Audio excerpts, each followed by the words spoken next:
Aqui não está aparecendo, é para compartilhar.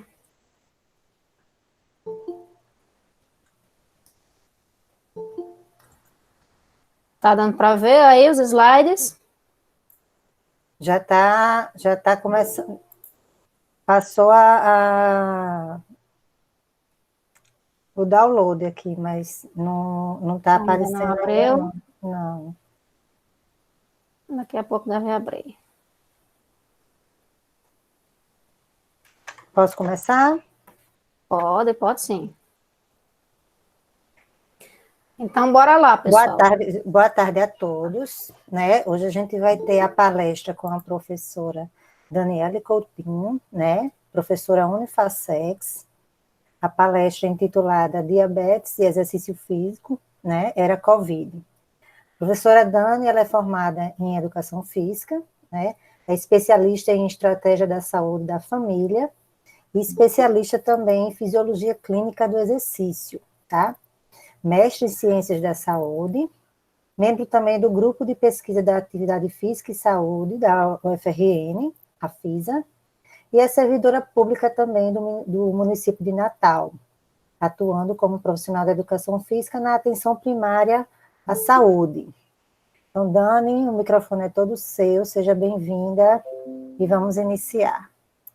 Tá, então bora lá. São 4 e 1, né? Como o Lu falou, o tema de hoje é diabetes e exercício, falar sobre essa temática na era COVID, tá? Porque as pessoas que são diabéticas, a gente já sabe que são consideradas como grupo de risco, né? E talvez seja o pior grupo de risco, né, que a gente tenha hoje em dia para o COVID, e por isso a importância da gente saber, né, enquanto profissional da educação física, enquanto profissional da saúde, né, utilizar o exercício físico como estratégia não medicamentosa para o controle, tá, glicêmico e metabólico, né, da diabetes, para que caso a gente venha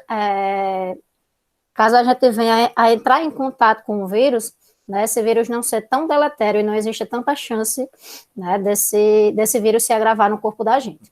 Tá? Então, aqui, deixa eu só, fica ruim se eu deixar assim, ele no formatozinho menorzinho.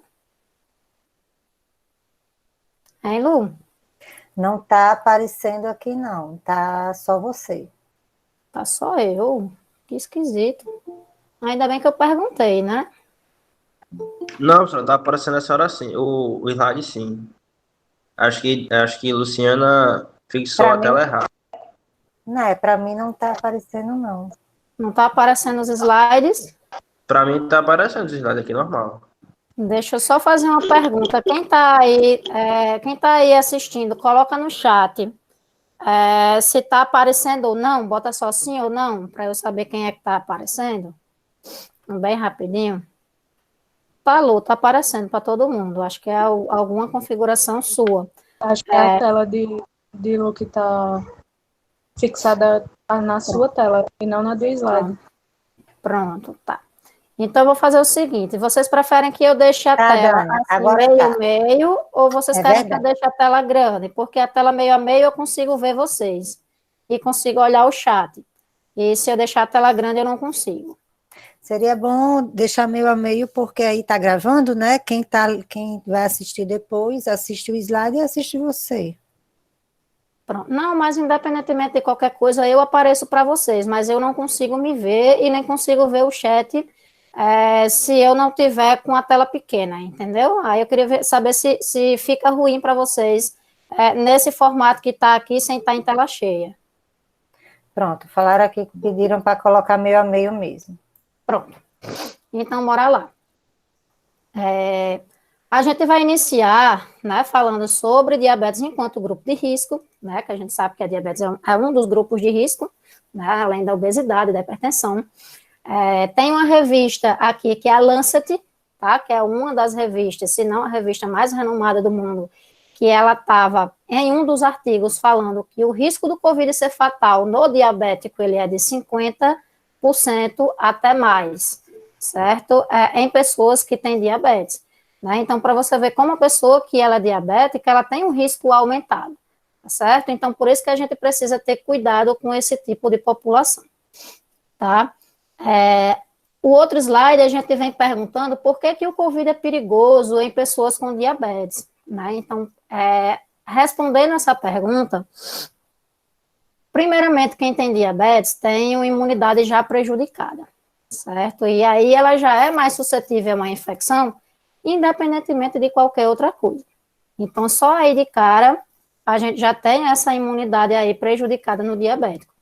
Quando a gente trata de diabetes tipo 2, tá? Então, a gente ainda tem, quando o indivíduo vai ter a diabetes tipo 2, que normalmente é acima dos 30 anos, acima dos 40 anos, não é um pessoal tão novinho, né? Então, ela já é advinda de outras doenças, né? Como, por exemplo, sobrepeso e obesidade, que é considerada uma doença crônica, né?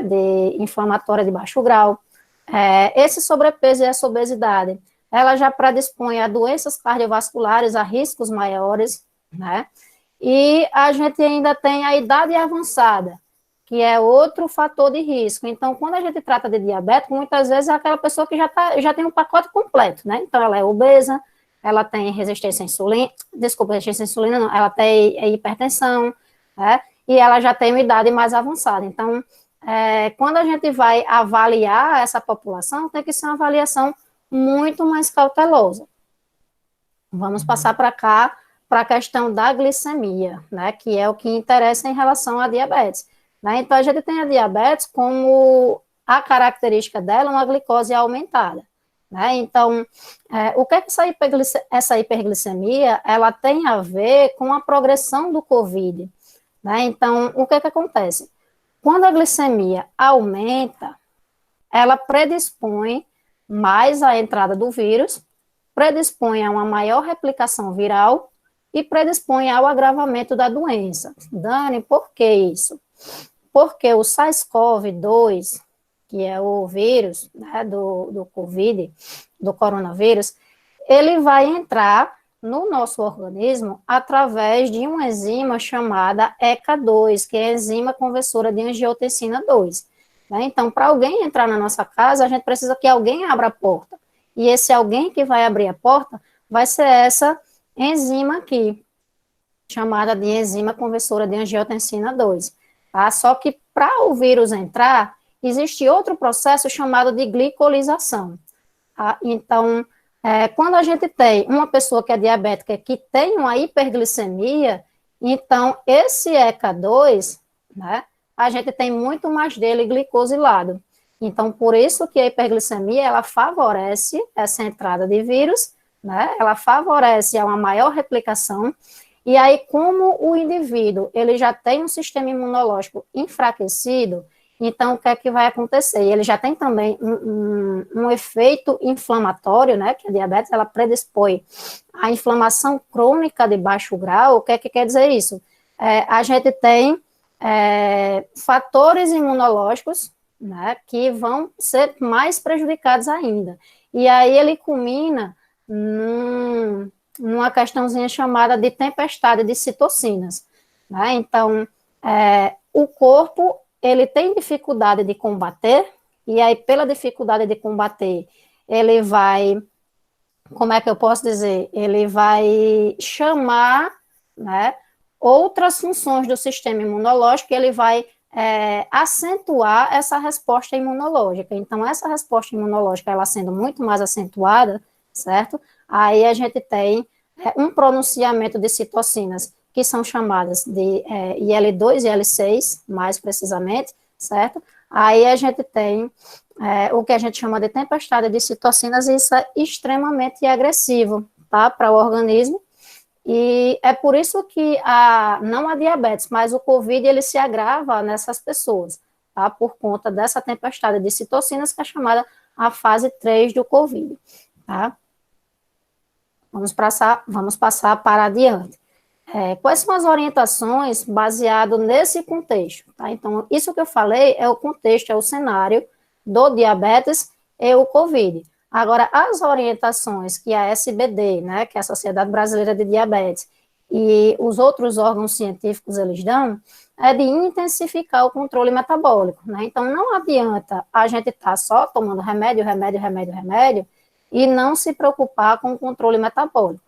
Então, o que seria esse controle metabólico? Então, seria o controle da glicose. Então, é importante que as pessoas que são diabéticas, elas façam ou a ponta de dedo, que é aquele HGTzinho que fura, e a gente sabe o resultado, ou então a monitorização contínua, né, que é feita através de um outro aparelho. Então, essa glicose, ela tem que ser medida constantemente, porque muitas vezes a glicose da pessoa que tem diabetes, ela está alta e a pessoa não sabe.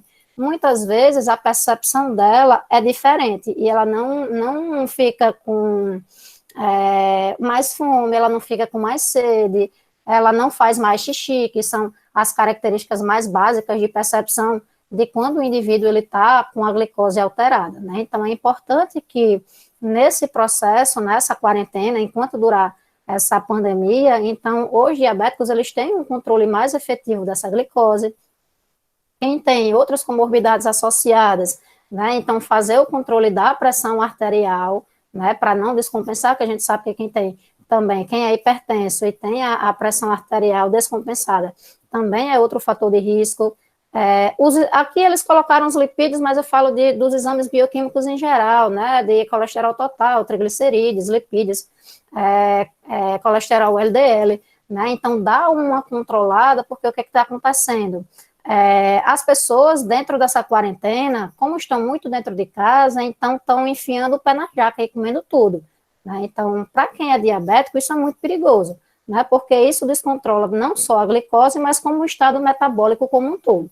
Tá? Então, a orientação no manejo da diabetes, intensifica o controle metabólico.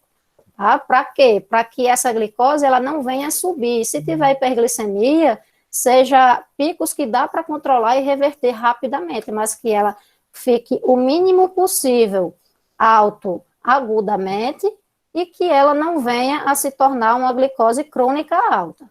Tá? E aí eu coloquei aqui quais são as metas. Tá? Então, a gente tem algumas metas que são diferentes, variam, né, de órgãos científicos, e aqui a gente tem as metas de controle metabólico de acordo com a ADA, que é a Associação Americana, né, de Diabetes, com a IDF, com a ACE e com a SBT. E o que a gente tem aqui? A gente tem a glicemia pré-prandial, que é antes da refeição, e a glicemia pós-prandial, que é após a refeição, 2 horas após a refeição, tá? Outro parâmetro que a gente tem aqui é a hemoglobina glicada, que é como que essa glicose vai se comportar durante em torno de 2 a 3 meses, que é o tempo de vida útil da hemácia. Tá? Então, a gente tem aqui, dentro da glicemia pré-prandial, a gente tem valores que variam de 80 a 130. Isso vai depender de acordo com as associações, né? E a gente também tem na glicemia pós-prandial valores que variam de 140, menor que 140, a menor que 180. Dani, e aí como é que eu vou fazer se for o paciente, né? Se eu pegar um paciente e for diabético e eu for tratar? Quem vai ditar isso não vai ser você. Quem vai ditar isso vai ser o médico. Tá? Se ele vai fazer um controle glicêmico que seja mais rígido ou menos rígido, porque o que acontece? Muitas vezes o paciente ele é muito descompensado. Né? Então, assim, para você conseguir controlar essa diabetes, você querer que o indivíduo ele faça o controle que seja mais rígido, talvez ele não consiga, por uma série de fatores, fazer. Então, essa parte de como que o paciente ele vai fazer o controle glicêmico, isso é muito predisposto pelo médico. Tá? Então, o meu médico, ele quer que a minha glicemia, ela de jejum, dê abaixo de 100, que é quem não tem de jejum, mas antes dos HGTs, porque eu faço, por exemplo, o HGT de jejum, eu faço o HGT antes do almoço, faço o HGT antes da janta e na hora que eu vou dormir. Quando eu vou treinar também eu faço antes do treino. E muitas vezes após também, porque às vezes eu preciso reparar, principalmente se o treino ele for muito intenso. Tá? Então, assim, a gente tem que estar de olho para saber como é que está essa glicemia o tempo todo. Essa é uma coisa que não pode descuidar. Então, de jejum, para mim, menor do que 100, a pré-prandial, ele quer que esteja em torno de 130 ou abaixo dela, porque de 130 para cima eu já tenho que tomar insulina reguladora, porque eu sou diabética tipo 1, né? E na pós-prandial ele quer que esteja abaixo de 140. E o que ele quer para mim é o controle mais rígido, certo? Que seja abaixo de 7, tá? Mas a ADA também tinha um controle que era um controle menos rígido que fosse abaixo de 8, e o controle mais rígido abaixo de 7, mas você vê que a gente já tem aqui outros órgãos que preferem um controle abaixo de 6,5. Então, para você ver como isso varia, e quem vai dizer isso vai ser o médico. Tá? Agora vamos entrar no exercício. Então, o exercício durante o isolamento, o diabético deve fazer? Aí deveria ter outra pergunta embaixo. Sim ou com certeza, né? Por quê? Porque é obrigatório fazer, né, o exercício durante o isolamento, tá? Para quê? Porque o exercício físico, ele é uma estratégia não medicamentosa, não só para o controle metabólico, o controle da glicemia, mas também para o controle de peso, para fortalecer a imunidade, ele tem um efeito sobre a ansiedade, né? Então, quando o indivíduo ele faz o exercício, e principalmente o exercício aeróbico de baixa a moderada intensidade, ele tende a baixar a glicose, tá? Então, o que acontece? Ele melhora a captação da glicose pelo músculo, ele melhora a sensibilidade à insulina, então ele começa a baixar a glicose por vias dependentes e não dependentes de insulina, e ele ainda perdura por mais algumas horas. Então, o exercício físico, ele tem esse fator protetor, certo? Em relação ao controle metabólico do paciente diabético, que vai ser muito favorável nesses tempos de Covid. A outra coisa é controle de peso. Se eu controlar o meu peso, vocês conseguirem controlar o peso de pessoas que são diabéticas, melhora a resistência à insulina. Melhorando a resistência à insulina, melhora a sensibilidade à insulina. Não sei se vocês conseguiram compreender que isso tudo é uma cascata, né? Então, uma coisa leva a outra, e a gente só tem efeitos positivos. A gente tem lá na imunidade, né? Então, um fortalecimento da imunidade em que o organismo do paciente diabético, ele começa a entrar na linha de frente com a maior potência, então ele fica com uma capacidade maior de resposta ao agente agressor, que seja o Covid ou que seja outro, né, que vem atacar o organismo dele. Em relação à ansiedade, nem se fala, né, que a gente tem hormônios liberados pelo organismo responsáveis pelo prazer e pelo bem-estar, que melhora essa questão, não somente da ansiedade, mas do sono também. Então, exercício físico durante o isolamento, com certeza, deve ser a primeira coisa que se deve pensar. Até porque, se ele não fizer o exercício, a dose do medicamento dele não vai surtir o efeito que fazia, talvez. Por quê?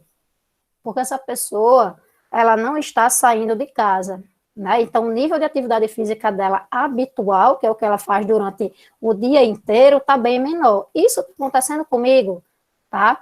Então, a pessoa vai ficar com mais dificuldade de controle glicêmico, porque ela não faz mais a atividade física que ela fazia antes, né? Então, ela precisa incorporar isso dentro de casa. Vamos para adiante, né? Então, diabetes e formas mais graves de COVID, como o exercício físico ele pode atuar nisso. A gente já vem falando sobre isso já na sequência de slides, né? Como que o exercício ele vai favorecer, né, nessa questão de amenizar os efeitos do COVID no paciente diabético. Ele vai fazer isso reduzindo a glicemia, tanto agudamente quanto cronicamente. Então, se ele reduz glicemia, né, então ele tem menos vírus entrando, ele favorece menos a entrada, ele favorece menos replicação e ele favorece menos a inflamação, tá? Então, é dessa forma que o exercício físico ele vai atuar como estratégia não medicamentosa, certo? Nessa evolução e agravamento do quadro do COVID em pacientes com diabetes. Outra pergunta que é assim, talvez seja uma dúvida gigante entre as pessoas. O exercício ele deve ser em casa ou ele deve ser ao ar livre, né? Como a gente está tratando de grupo de risco, o ideal é que ele seja feito em casa e isolado, tá? Dani, pode fazer ao ar livre? Não é bom que seja, mas a gente também tem que pesar algumas coisas. Esse ao ar livre é aonde? É num ambiente que não tem ninguém? Que não circula pessoas? Né? Se a pessoa está em casa super estressada, né, querendo sair de casa porque tem uma rotina muito forte. Será que vale a pena trancar essa pessoa dentro de casa, esse estresse, mexendo com o metabolismo dele, aumentando a glicose dele, né? Então, são coisas que a gente tem que avaliar, tá? Então, assim, de praxe, em casa e isolado, tá? Mas, caso tenha, assim, uma situação extrema, aí a gente tem algumas coisas a falar sobre o exercício ao ar livre, certo? Então, quais são os cuidados que a gente deve ter, né, antes do exercício para a pessoa com diabetes? Então, são os mesmos cuidados que a gente deve ter sempre e que a gente já tinha, né? Então, hidratação, principalmente se essa pessoa tiver, né, com uma glicose um pouco mais alterada, né? Porque a pessoa com a glicose um pouco mais alterada, ela vai tender a desidratar, que ela vai fazer mais xixi, tá? Então, hidratação sempre, né, verificar a glicose, porque dependendo de quanto esteja a glicose, se ela estiver baixa, então a gente vai precisar fazer, né, às vezes uma refeição antes, se ela estiver alta, aí a gente vai, em algumas vezes, mudar o tipo de exercício, ou então a gente vai ter que reparar essa glicose antes, né, para poder passar um tempo e depois que ela vai fazer o exercício. Então, essa verificação de glicose, ela é primordial nas pessoas que são diabéticas, tá? E a outra coisa que é de extrema importância é suspender o exercício caso a pessoa não esteja se sentindo bem. Então, o corpo da gente, Lu é professora de consciência corporal, e ela fala muito, né, para os alunos que o corpo fala. Então, a gente precisa ouvir, né, o que o corpo da gente tem para nos dizer. Então, se o corpo da gente está querendo esquentar, se a gente está com tosse, se a gente está com coriza, a gente está com aqueles sintomas gripais, então o ideal é que não se faça, né, o exercício físico. O exercício físico, nesse caso, ele é contraindicado, certo? Por quê? Porque você imagina que a gente já tem. Você vê que a diabetes, ela faz tão parte de mim que eu já digo a gente, né? Como a pessoa sendo diabética. Então, assim, o diabético, ele já tem uma imunidade prejudicada por natureza, por conta da doença, né? Aí você tem uma outra doença que está querendo se instalar.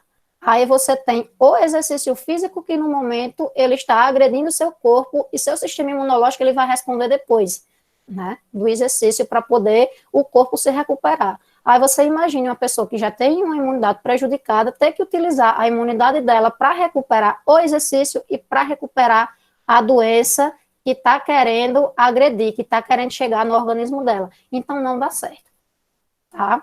Então, não está se sentindo bem, o exercício, ele não deve ser realizado, ele deve ser suspenso até que a pessoa melhore e tenha condições de fazer, tá? Dani, bem rapidinho. Oi.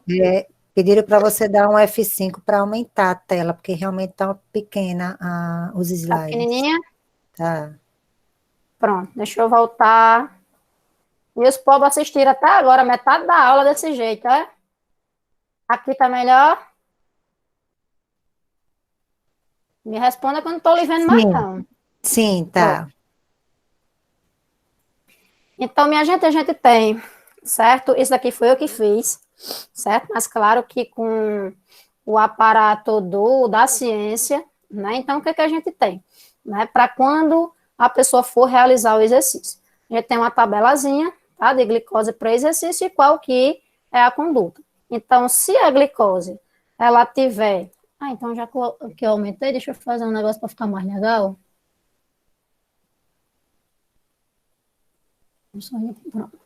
Aqui tem um laser. Tá? Então, a glicose, ela estando abaixo de 90, então o indivíduo ele deve fazer uma pré-refeição com carboidrato antes, tá? De 15 a 30 gramas de carboidrato para poder iniciar o exercício. Se a pessoa já está com a glicose baixinha, o ideal é que ela inicie o exercício pelo exercício de força. Por quê? Porque o exercício de força, ele é o exercício que o metabolismo dele é um metabolismo anaeróbico, então ele vai utilizar, né, a glicose como fonte, muitas vezes, tá?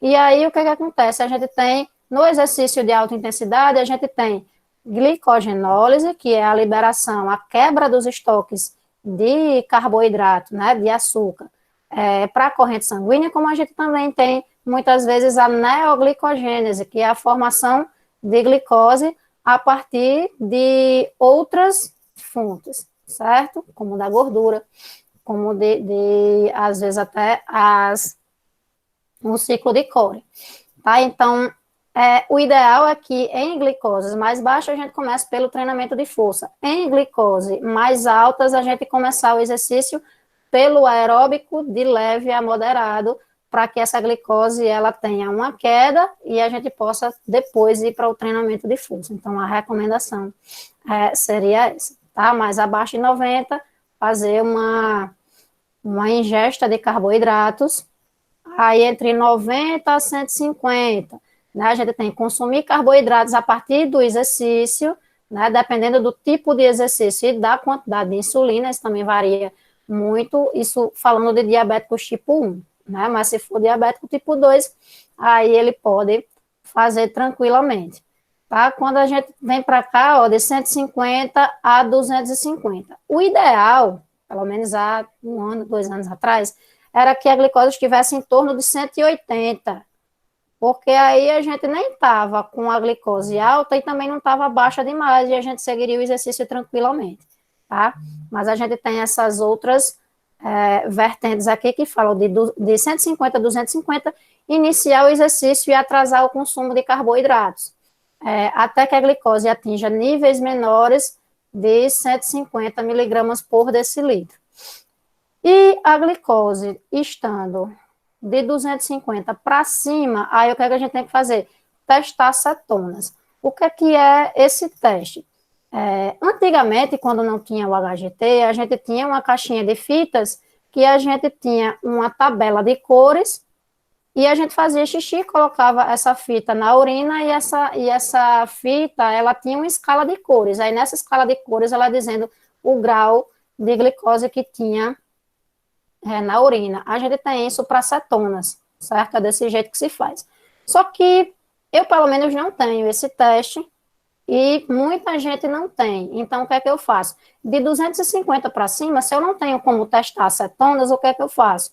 Eu adio o exercício, tá? Então, eu adio o exercício. Se a pessoa for tipo 1, né? Então, ela já repara essa glicose dela, espera o pico passar e mais tarde, quando a glicose melhorar, ela realiza a atividade física e isso é mais seguro, tá?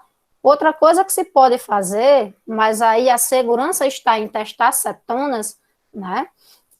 Iniciar uma atividade aeróbica de leve a moderada, mas aí é perigoso se você não testar essa cetona, porque você não sabe se tem cetonas no seu sangue, no seu organismo. E essas cetonas, o que é que acontece? Quando o corpo ele não consegue jogar a glicose para dentro da célula, então a célula fica, vamos dizer assim, sem funcionalidade, ela não tem combustível para funcionar, então ela vai tirar esse combustível da onde? Da gordura.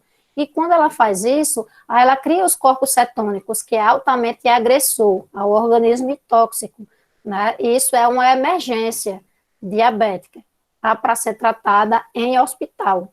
Então, quando a gente faz exercício físico já com essas cetonas na urina, né, com as cetonas já no corpo, então existe um risco dessa pessoa acentuar essa glicose e aí ela entrar em coma diabético, né, e aí é algo que ninguém quer.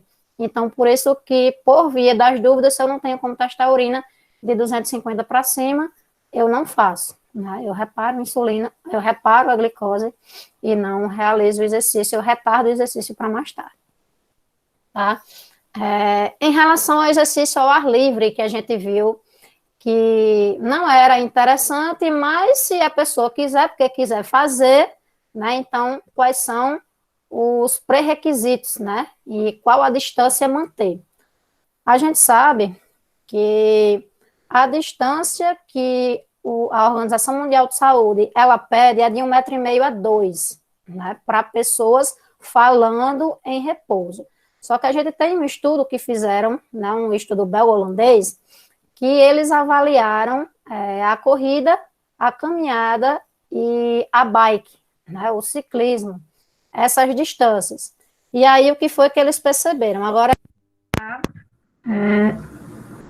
um fone de ouvido para ver se vocês ouvem, tá? Vai passar o vídeo agora, Dani? Vou passar o vídeo agora, só estou com Sim, dificuldade. vai tirar o fone, né? Não tá com som, mas não tem nada não. Se tá com, fiz tanto, organizei tanto pro danadinho passar o som e o som não quer passar, mas não tem problema não. Deixa eu só voltar aqui para passar aqui para vocês. O que é que esse vídeo ele vai falar? Né? Que a distância social, onde a gente tem segurança, deixa eu botar aqui de novo, já que o som não quer sair, eu não vou perder tempo com ele não, senão a gente perde tempo nas perguntas. Então, a distância social, para que a gente obtenha segurança, certo? É de 1,5 m. E muita gente fala de 1,5 m a 2, tá? Só que o que foi que eles perceberam, né? Que quando o indivíduo ele está correndo, né? Ele tem que estar lado a lado da pessoa, e se ele estiver atrás, ele tem que manter uma distância, se estiver andando, de 4 a 5 metros, não inferior a isso, pode ser mais. Se ele estiver correndo, pelo menos 10 metros, e se ele estiver pedalando, pelo menos 20. E aqui no vídeo, o que é que ele fala?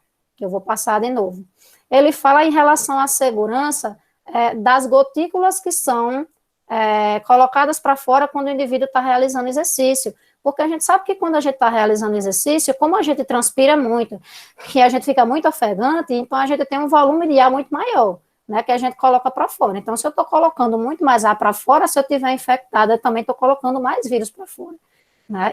Isso, inclusive, acontece com o indivíduo obeso. Indivíduos obesos, eles colocam muito mais vírus para fora. E eles também têm capacidade de gerar cepas mais virulentas. Né? Por isso que o obeso ele tem que ter uma quarentena redobrada. E muitas vezes esse obeso está dentro do nosso grupo que é diabético. Tá? Então, foi que eles perceberam que correndo, deixa eu voltar novamente, correndo lado a lado,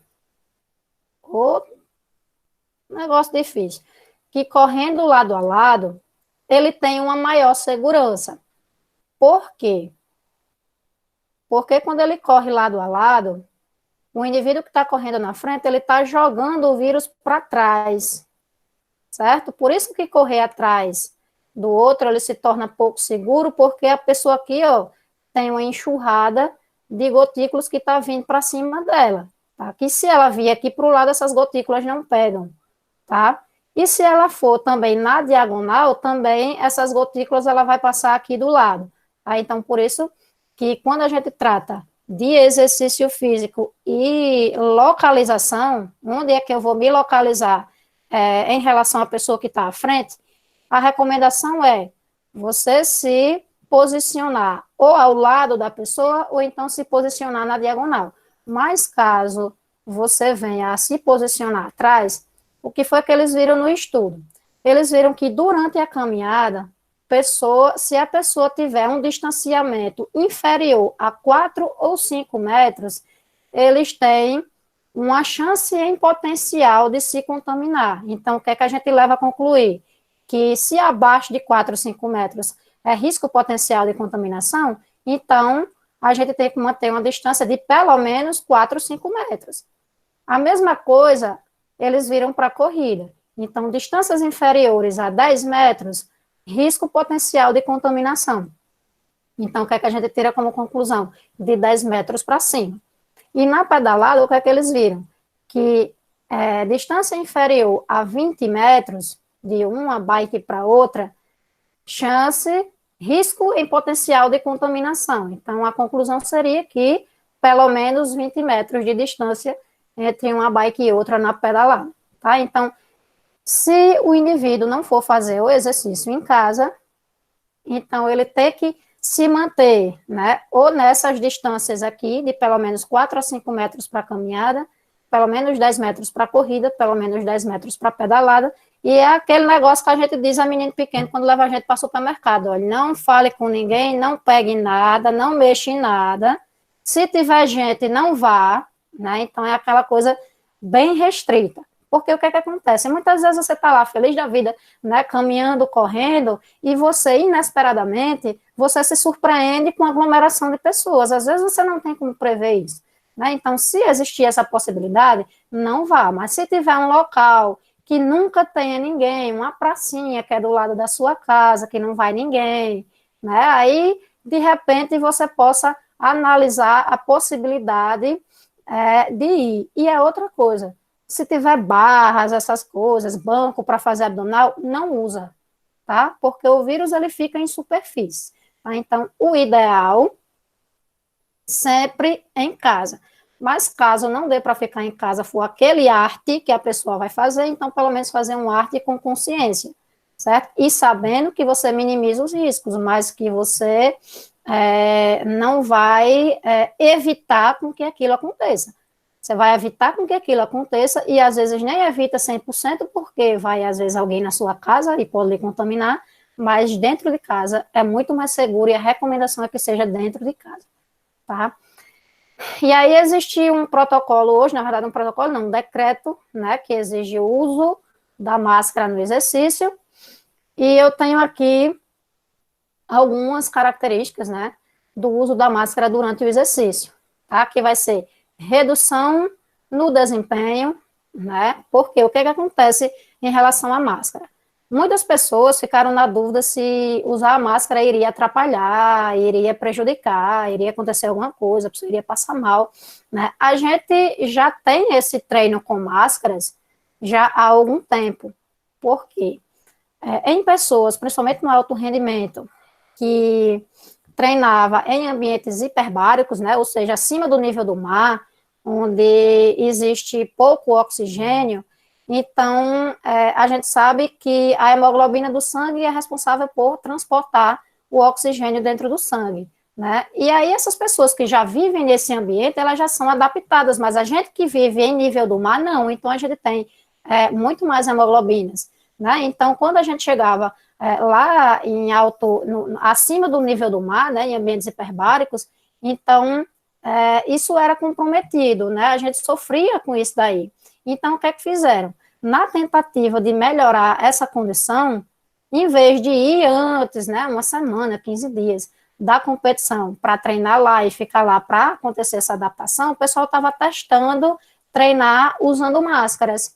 Só que o que foi que aconteceu? O pessoal estava tentando treinar utilizando máscara, achando que ia aumentar o número de hemoglobinas, eritropoetina, aquela coisa toda, e melhorar essa condição dela, né, cardiorrespiratória. Só que o que foi que eles viram? Que a fisiologia é outra, né, então eles não vão aumentar a hemoglobina, não vão aumentar o transporte de oxigênio. O que é que vai acontecer? Você vai impedir um pouco, você vai dificultar a respiração, porque o ar, ele passa com maior dificuldade, então o que é que você vai fazer? Você vai ter que forçar a musculatura respiratória, além do normal, para poder respirar dentro da máscara, né? Então, o que é que eles concluíram em relação a esses estudos? Que esse tipo de treinamento para ambientes hiperbáricos não funcionavam, porque eles não aumentavam essa quantidade de hemoglobinas e, consequentemente, transporte de oxigênio. O que é que eles aumentavam? Eles aumentavam a eficiência da respiração, eles melhoravam os músculos respiratórios, tá? Então, isso não é novidade para a gente, treinar de máscara. Mas, de fato, quem não tem o costume de treinar, né, por essa fisiologia aí, né, ele vai ter redução no desempenho, né? Redução no desempenho por quê? Porque ele tem dificuldade de respirar. Então, isso vai interferir na nossa prescrição? Com certeza. Por quê? Porque se a gente tem indivíduos que ele vai do iniciante, intermediário e avançado, talvez o avançado, ele não sofra tanto, mas ele vai ter que diminuir a intensidade do exercício dele, para que ele adapte essa nova fisiologia. A mesma coisa o intermediário, a mesma coisa o iniciante. Tá? Então, é bom que a gente pense nisso antes de prescrever, e quando a gente for passar o exercício, se a pessoa for realizada em máscara, então a gente passe e oriente que ele faça numa intensidade menor, que ele tenha um tempo de descanso maior, para que ele possa se adaptar a essa máscara. Qual que é o outro prejuízo da máscara? É a perda de eficiência, né? Então, o uso de maquiagem perde a eficiência da máscara, né? A máscara úmida, umedecida, também perde a eficiência da máscara, tá? Então, o suor vai fazer essa máscara ela perder a sua eficiência e você ter que trocar com mais frequência. De repente, você precisa trocar a máscara durante o exercício. E o aumento de secreção nasal justamente por conta daquele ambiente úmido que vai ficar entre a máscara e suas vias aéreas. Tá? Então, para a gente finalizar, pessoal, eu coloquei só o protocolo de exercícios para diabetes mellitus aqui do Colégio Americano de Medicina do Esporte, tá? Que o que é que eles falam? Eles dizem que a pessoa que tem diabetes, esse protocolo é de 2019, a recomendação são exercícios aeróbicos envolvendo grandes grupos musculares, não difere das outras populações, é de 150 minutos por semana, moderado a 75 minutos por semana vigoroso, ou então pode fazer uma mescla desse daqui, dentro do fortalecimento muscular, inicialmente de 8 a 10 exercícios, 1 a 3 séries, 10 a 15 repetições, e depois progredir para 1 a 3 séries de 8 a 10 repetições, evoluir com cargas e peso livre, né, e dentro da flexibilidade, utilizar alongamento estático, dinâmico, né, facilitação neuromuscular proprioceptiva, utilizar entre 10 a 30 segundos, né, de alongamento, de flexionamento, e de 2 a 4 vezes, tá? É importante a gente lembrar que isso tudo vai ser prescrito pelo profissional da educação física, e isso não é tão engessado, isso é uma sugestão, certo? Uma sugestão do que dá certo, tá? Mas não obrigatoriamente eu só vou poder fazer séries de 10 a 15, posso fazer uma série de 8, posso fazer uma série de 6, tá? Mas isso tudo vai estar dentro, né, da estratégia do profissional da educação física com o médico que está acompanhando a pessoa para que a gente possa, em equipe, melhorar esse controle glicêmico e também obter os resultados do exercício físico para pessoas com diabetes. Aqui eu coloquei algumas dicas de exercícios aeróbicos para se fazer em casa, algumas dicas de exercícios de força para fazer em casa, e algumas dicas de exercícios de flexibilidade para fazer em casa. No mais, o meu muito obrigado, muito obrigada, e vamos às perguntas.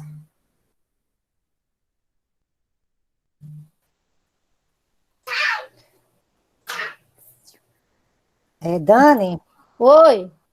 eu coloquei aqui a lista, mas até agora ninguém colocou o nome para perguntar. Como tem os professores aí, Cazuza, Hugo, quem for perguntar pode abrir o microfone que Dani prefere assim. Das duas, ou ficou muito bem explicado ou ninguém entendeu nada, né? Para não ter pergunta. Eu anotei algumas aqui, mas elas são bem gerais. Dani, Oi. tem uma. Quem é que está perguntando? Se identifica. Gustavo. Gustavo? Cadê Gustavo? Espera aí, Gustavo, deixa eu ir atrás de você. Diga, Gustavo, pode perguntar. Em relação se a pessoa contaminada ela estiver fazendo exercício, só que ela não Certo. tiver sintoma nenhum, esse exercício ele não pode, como é que se diz, dar o pontapé inicial para sintomas? Cara, isso é muito relativo, né? Não tem como a gente dizer que pode e que a gente dizer que não pode, né? Mas, assim, o exercício físico, a importância dele é justamente no controle. Se essa pessoa estiver contaminada e não tiver sintomática, que é o caso que você está perguntando, né? De repente, o exercício físico, em algum momento, pode baixar a imunidade dela e ela via sentir, mas, assim, é algo que a gente não tem como prever, e que também a gente não tem como dizer não faça, porque os benefícios são muito maiores do que os malefícios, entende? Entendi. Agora, assim, Entendi. quando ela Porque começar também a sentir, ela tem que parar, ela não pode fazer isso com sintoma, né? Sim, sim. Até porque o vírus, ele ataca justamente o sistema respiratório, né? Exato, e a imunidade, né? Na verdade, o problema desse vírus é porque ele, no diabético, ele ataca o organismo como um todo, né? Então, o que é que ele faz? Ele, inicialmente, ele entra pela ECA, né? Pela ECA2, e é engraçado que é uma coisa que eu não falei para vocês aqui na apresentação, mas essa ECA2, a via de início dessa entrada de vírus é uma via metabólica, é uma via endócrina, né? Então, ele entra, né, pelo sistema endócrino, e ele começa a matar, a danificar as células betas do pâncreas, tá? Então, isso pode levar uma lesão no pâncreas da pessoa que já é diabético e complicar mais aí no pâncreas dela, como também pessoas que não são diabéticas podem ter essas células lesionadas e surgir um novo diabetes relacionado ao COVID. Por isso que pessoas que tiveram o COVID e elas entraram na fase 3, né, da tempestade de citocinas, a orientação das revistas científicas é que essas pessoas elas têm um acompanhamento pós-Covid metabólico, para ver se essas pessoas não vão desenvolver diabetes. Dani, papai? Joia, respondi, Gustavo? Show, Dani, respondeu. Pronto, tem mais alguma outra? Aqui, tá ouvindo? Tô, quem é que tá perguntando? Breno? Isso. Dani, Diga, Breno. um diabético de tipo 2 que faz o controle de sua glicose com metformina de ação prolongada, o COVID, ele vai ter o mesmo efeito negativo que uma pessoa diabética de tipo 1 que faz controle por insulina? Cara, o COVID, a progressão dele está bem mais relacionado ao controle glicêmico do que ao medicamento que ele toma, pelo que eu entendo. Você está me perguntando isso porque teve alguns estudos falando de alguns medicamentos, né? Mas só que esses estudos, eles não são muito conclusivos, né? Agora, o que tem de certeza é que diabetes mal controlado, ele leva a um agravante, né? Ele pode fazer com que o COVID ele se agrave. Mas, assim, a relação entre tipo 1 e tipo 2 em relação a medicamento, eu não cheguei a ler coisas que fossem conclusivas em relação a isso. Tá, João, então, tá bom. Obrigado. Tá bom, meu querido? Obrigada a Dani, você. tem uma pergunta de Luciana Martins. Ela? Diga aí. Lu disse que ia me fazer uma pergunta que eu não ia saber responder. Eu vou dizer que eu não sei, né? Ela fala aqui no chat que se uma pessoa diabética, né, e que também seja cadeirante, se teria algum tipo de exercício que a cuidadora pudesse fazer para que a mesma não ficasse totalmente sem exercícios. A cuidadora, né? Cara, quando a gente trata de deficiência, o que é que a gente vai ter que fazer? A gente vai ter que adaptar exercícios, né? De preferência, que tente fazer algum exercício aeróbico. Então, tem exercícios de empurrar a cadeira para trás, empurrar a cadeira para frente, como é que eu posso dizer? De giros. Então, tentar colocar música para essa pessoa dançar do jeito dela, né? Então, assim, incentivar o exercício da maneira que dá para fazer com as adaptações para a pessoa com deficiência. Quem faz isso maravilhosamente bem, que você conhece, que é da turma de Ju Gaúcha, é Marília, né? Marília Rodrigues, ela o público-alvo dela são pessoas com deficiência e ela trabalha brilhantemente bem isso daí, tá? Aí, Dani, deixa eu fazer uma pergunta assim bem geral. No caso do que você falou, esses cuidados com os diabéticos, eles sendo tipo 1 ou tipo 2, são os mesmos cuidados? São, controle glicêmico e controle metabólico. E sempre que eles forem fazer exercício, eles têm que verificar a glicemia antes e depois? Sim, isso é geral para diabéticos, porque você imagine que um diabético tipo 2, ele tenha se alimentado, tenha comido bastante e a glicose dele esteja 380, por exemplo. Ele não vai poder fazer exercício. Tá, mas aí, como hoje o exercício tem que ser realizado em casa, então todo diabético ele tem que estar preparado para verificar a glicemia antes e depois, não é isso? Sim, de preferência. Era para isso ser a obrigação, né? Pelo menos o profissional da educação física que trabalha com isso, se ele não fizer, não tiver o aparelho dele, ele tem que cobrar do indivíduo, né? Eu, quando estava em salão, né, porque hoje eu só trabalho com consultoria online, porque o município e a faculdade toma todo o meu tempo, eu não tenho condição de estar no salão.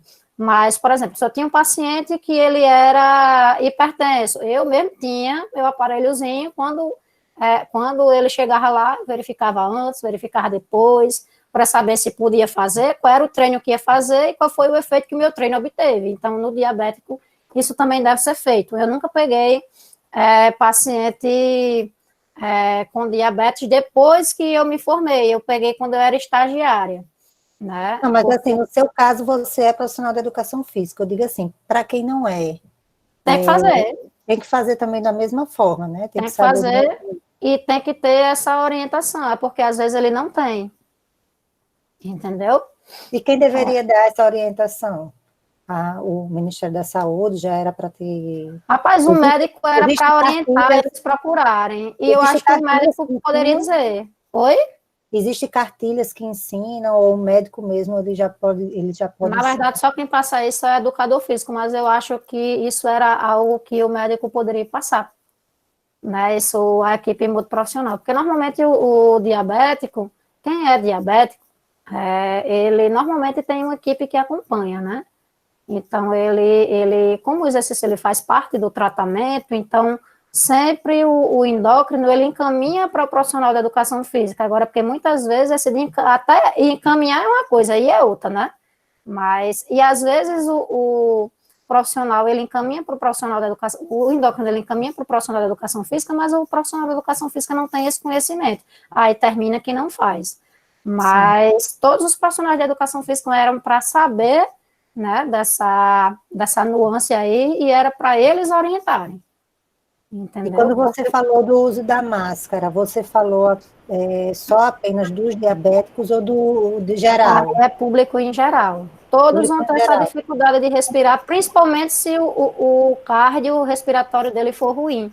Porque uma pessoa que é muito sedentária, se ela for fazer o exercício, qualquer coisa, você manda ela subir um lance de escada sem máscara, ela termina o outro morrendo e se acabou, né?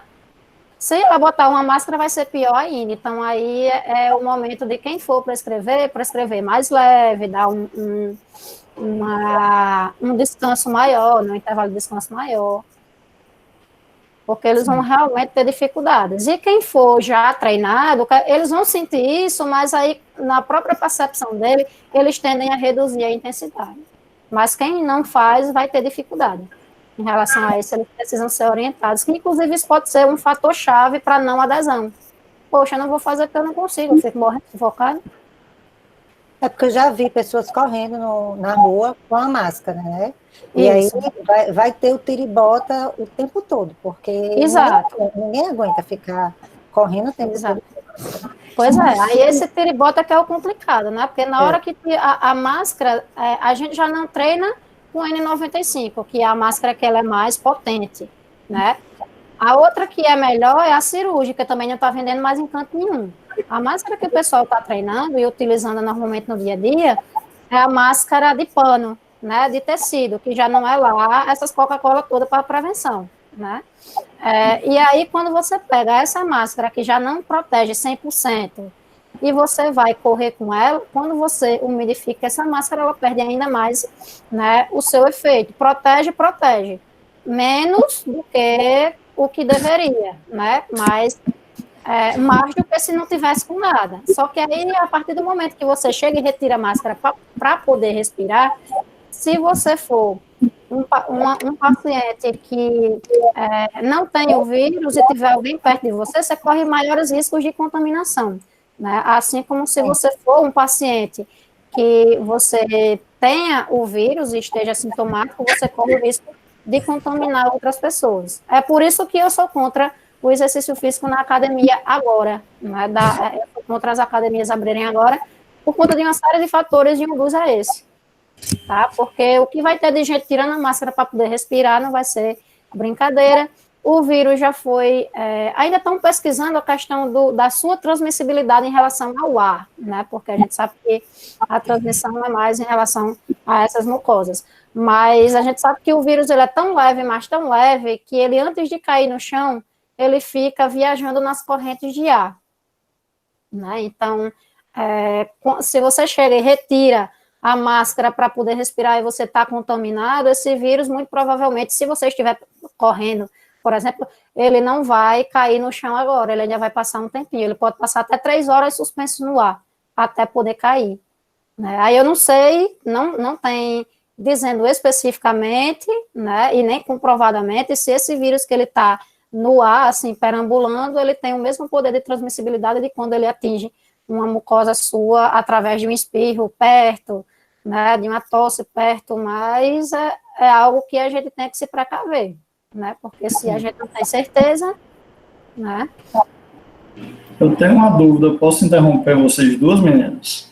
Pode, manda aí, já conheci a voz. 3 horas conversando aí, vocês duas. Bora que a gente tem 4 minutos só.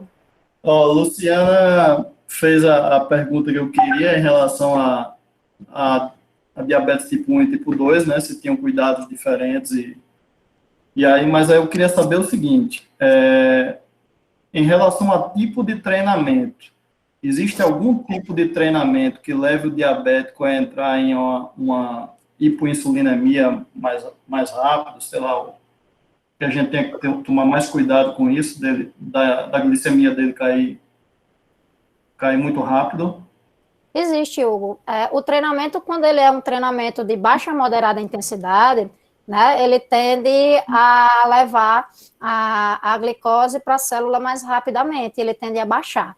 Né? Então, exercícios que eles são mais prolongados, né? Passou de 30 minutos, 40 minutos, aí já é bom fazer uma ingestão, né, de carboidrato, porque essa glicose ela pode continuar caindo e levar a uma hipoglicemia. Então, outra coisa que a gente tem que ter de cuidado em relação a diabético são 2 coisas. Uma, a gente tem que ter o HGT por perto, né?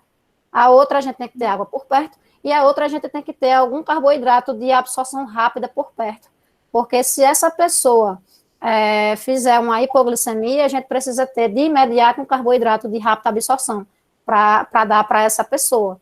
Né? Então, por isso que é importante a gente saber o antes, né? Porque quando a gente sabe o antes, então, por exemplo, se eu tenho um paciente que ele está com a glicose, por exemplo, de 100, 120, né? Ele comeu uma bananinha, tal, alguma coisa ali, né? Então, a gente tem que estar monitorando ele. Então, se eu perceber que esse paciente ele já começou a treinar com a glicose já um pouquinho baixa, então qual é o tipo de treino que eu vou passar para ele? Um treino que eu sei que vai baixar mais ainda a glicose dele? Não, eu vou começar a treinar com ele um treino que seja ou de alta intensidade, aeróbico, ou então já vou começar pelo treinamento de força. Por quê? Porque eu sei que ali eu vou gerar glicogenólise e gliconeogênese para que essa glicose ela suba.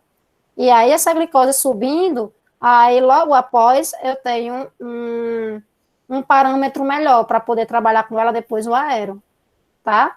E aí, vice-versa. Então, a regra é a seguinte, se o paciente ele chega com a glicose baixa, a gente dá um estímulo de alta intensidade para aumentar. Se o paciente ele chega com a glicose alta, a gente dá um estímulo de aeróbico de leve a moderada intensidade para que essa glicose ela venha baixar.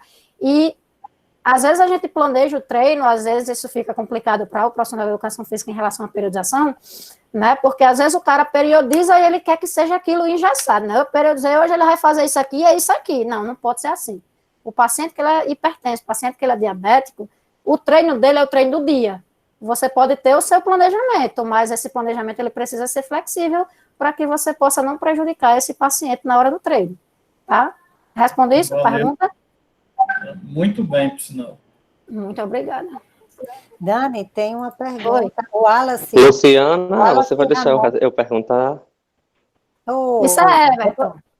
Mas é porque eu conheço a voz de um menino todinha. Eu vou deixar a Luciana concluir essa daí, mas Dani só vai sair da live depois que responder a minha irmã, que ela tá aí esperando a vida de um doido e Luciana não deixou ela falar. E ela perguntou aqui no chat, não, né? Não, ela tá com vergonha, pediu pra perguntar. Ela é diabética tipo 1. Vá, mas conclua, Lu, aí depois eu entro. Não, é porque... nunca me disse isso. Disse sim, eu sei. Eu me lembrava disso, não. Diga, Everton, pergunte. Não, mas é uma bem básica. Desculpa, Luciana, viu aí? Não, pode falar. O nome dela é Ivna, mas ela tá ela entrou aí com o login da minha irmã, da outra irmã, de Lorena Lívia, tá aí Na entre os mulher desta participantes. besteira, era para você perguntar, mas Não é, vai. até porque ela iria saber mostrar melhor a dúvida dela.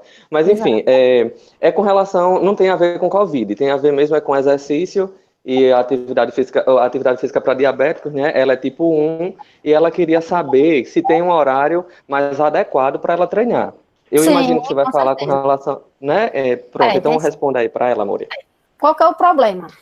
Quando a gente faz o exercício físico ele melhora a captação de glicose pelo músculo e ele melhora a sensibilidade à insulina agudamente, certo? O que quer dizer agudamente? É assim, na mesma hora, ou poucas horas depois, né? Então, você vai ficar com esse efeito por algumas horas, certo? Eu não lembro ao certo a quantidade de horas, mas se eu não me engano são de 4 a 6 horas, né? E aí você vai queimar, assim, bem grosseiramente falando, glicose, por vias dependentes de insulina e por vias não dependentes de insulina, por conta do exercício. Associado a isso, você ainda vai ter o efeito do medicamento. Por isso que o exercício físico ele é tão importante para o controle glicêmico, que ele é utilizado como tratamento não medicamentoso. E aí, o que é que acontece?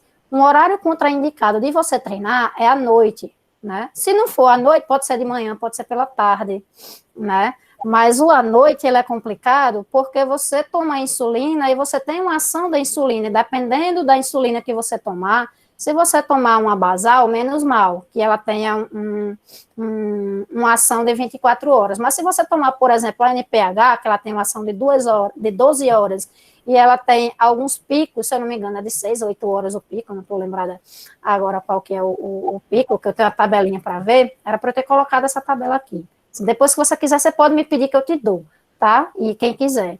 Então, o que é que acontece? Aí você treina à noite e você vai ter a ação da insulina e você vai ter a ação do exercício físico queimando essa glicose. E o que é que pode acontecer? Uma hipoglicemia de madrugada, né? Então, se você treina de manhã e vem essa hipoglicemia por conta desse pico, você está acordado, você repara e está tudo certo. Mas você tendo isso à noite, de madrugada, possa ser que você não acorde. Tá? Então, por isso que exercício físico à noite para diabético que toma insulina, né, ou que toma medicamentos que são mais hipoglicemiantes, aí ele tem um risco maior.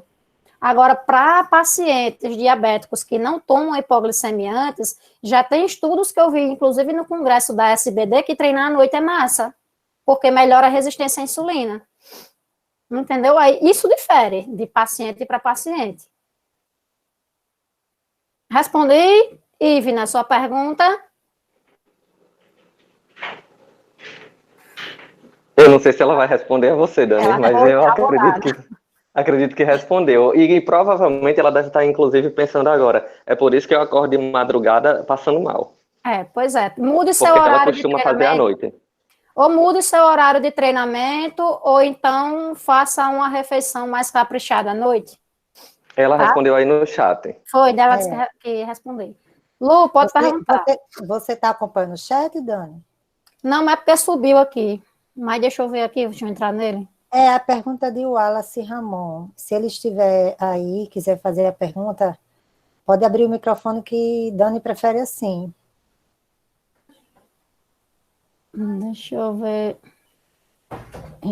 Tenho aqui, ó, professor, atualmente pela diretriz da SBD são indicados exercícios moderados em intensidade para oferecer um melhor controle. O indivíduo sedentário resolveu treinar em casa durante o isolamento. Você indicaria ele fazer esse exercício ou não? Mesmo a literatura desestimulando essa prática, sugerindo o exercício mais leve.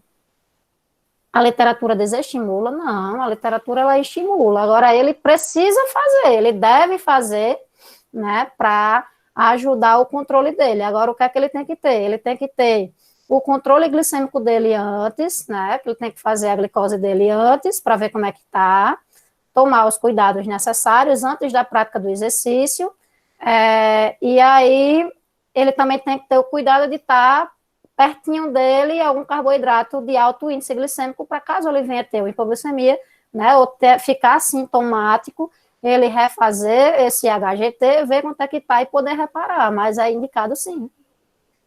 É indicado sim. Professora, eu fiz a pergunta. É por conta que eu tinha feito algumas Você é o Wallace? Isso. E Certo, identificou Wallace. que o exercício físico ele era estimulado durante essa pandemia, né? Só que ele Sim. desestimulava a indivíduos que não eram treinados, que não tinham esse hábito, que desestimulassem fazer essa prática do exercício moderado a intenso, por conta que, durante esse exercício, ele ia fazer uma abertura imunológica, deixando o indivíduo um pouco mais exposto. Seria mais Certo. voltado a esse aspecto imunológico, por conta que ele disse que o Entendi. exercício ele daria essa abertura e daria uma queda no sistema imune desse paciente, por conta do... Entendi. Wallace, o que é que a literatura ela vai falar? Eu não li esse artigo que você está falando. Se você puder, por favor, depois me passa, né, pelo meu Instagram, para eu dar uma lida nele. O que é que acontece? O exercício intenso, né, aí principalmente prolongado demais, ele tende sim a baixar a imunidade, né? Então, esse tipo de exercício intenso, prolongado, que baixe a imunidade e abra essa janela, né, de imunidade aí, ele sim é desencorajado. Mas o exercício leve a moderado, né, aí ele é encorajado. Quando eu falo de exercício intenso, na verdade, não é o exercício que eu digo intenso em si, né, falando da intensidade. É o exercício que ele mobilize mais a questão da glicose, para que essa glicose ela seja posta na corrente sanguínea e aí venha a equilibrar esses níveis glicêmicos, certo? Então, em relação a isso daí, talvez tenha sido a maneira como eu tenha me expressado para responder o Hugo, tá? Quando eu falava de treinamento de força, né, e treinamento aeróbico, tá? E assim, se você fizer um treinamento, você pode fazer um treinamento um pouco mais intenso para indivíduos que já são treinados, os não treinados não, né? E aí o que é que você faz? Para você compensar, já que esse indivíduo ele não está saindo de casa, porque o problema maior também seria desse indivíduo treinar intenso e ele sair de casa, mas como se ele treinar intenso, ele vai ficar em casa, né? Então, ele não vai estar exposto a agentes agressores, tá? Mas, de fato, o exercício intenso, ele pode sim promover uma queda de imunidade. Aí você, além de não fazer com indivíduos que são sedentários, iniciantes ou até intermediários, mas dá para fazer isso com muita cautela em indivíduos que eles são avançados, né, você tem que dar um espaço de tempo de recuperação entre uma sessão e outra, e não somente um espaço de tempo entre uma sessão e outra que seja maior, mas também prestar atenção se esse indivíduo, dentro desse espaço de recuperação, ele está se alimentando da forma corretamente, tá? Porque também se ele tiver entre o espaço de um exercício e outro, a alimentação dele seja a alimentação completamente errada e completamente inflamatória, como doce, gordura, né? Aí também não é muito indicado fazer isso. Então, por isso que tem que ser, não tem receita de bolo, entende? Tem algumas orientações, mas não dá para seguir assim à risca com todas as pessoas, tem que avaliar um todo, tá? Dani, a gente já vai entrando no tempo, finalizando a palestra. Já passou 9 minutos. Se você quiser fazer algumas considerações finais, dizer seu Instagram para quem tiver dúvida, para perguntar por lá, mas assim, agradecer já a você, desde já, né, que se dispôs a fazer essa palestra, né, o pessoal aqui está dizendo que gostou muito, né, muito obrigada. Você como diabética tipo 1, não é isso? Isso, há mais de 20 anos, pois é. Desde 95. Domina esse conteúdo, né, e aí a gente vê o quanto você realmente nos agregou conhecimento em relação a esse assunto, né, não só em relação aos diabéticos, por isso que eu perguntei, porque também muita coisa que você falou, no geral... Isso, serve para o geral, né, então muito obrigada, e finalizando, né, faça suas considerações finais, e aí a gente... Vocês conseguem enxergar aí meu Instagram? Dá para ver aí no material? Deixa eu mudar aqui a sua tela, porque a sua tela... Tá aqui, @personal Daniele Coutinho. Então, fazer o seguinte, pessoal, quem tiver mais alguma pergunta, né, que não deu para responder, fala comigo no privado, lá no meu Instagram. Meu Instagram é o @personal Daniele Coutinho, e eu vou ter o maior prazer de responder. Se quiser... Oi? Com 2 L's. Com 2 L's, é. É porque pobre é assim, né? Inventa os nomes assim, 2 L, um Y, 2 N, que é para complicar a vida do povo, né? Mas tá aí escrito já para não ter perigo de errar, certo? Tem outra caixinha de perguntas, se vocês quiserem divulgar a pergunta para que outras pessoas também fiquem sabendo, né? E possam também tirar essas dúvidas, porque às vezes a dúvida da gente é a dúvida de outra pessoa, né? Então, também podem colocar lá na caixinha, mas fiquem à vontade para colocar ou não, ou falar individualmente ou não. E se quiserem algum artigo, alguma coisa, algum material desses que eu leio para fazer essa apresentação, também podem me pedir. E qualquer coisa que precisar, já tem meu contato, é só ir atrás. Tá? Então, no mais, só agradecer, né, pela participação, pela Unifacex, pela instituição, né, que sempre tem pensado no aluno, sempre tem pensado na população em si, né, e no mais, só agradecimentos mesmo. Tá? Pessoal, boa tarde a todos e fiquem com Deus. Obrigada, Dani. Valeu, Até mais. Lu. Tchau, tchau.